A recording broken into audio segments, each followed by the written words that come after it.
Subscribe to our channel by clicking the subscribe button.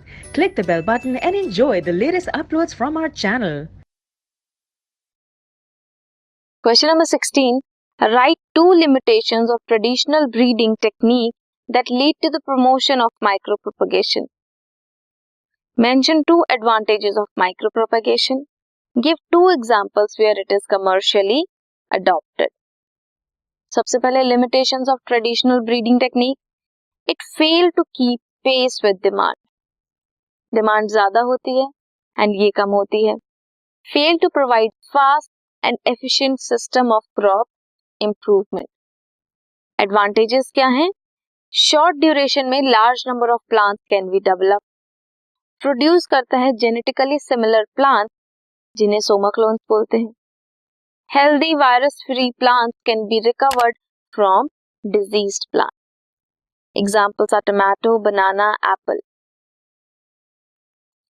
This was question number 16.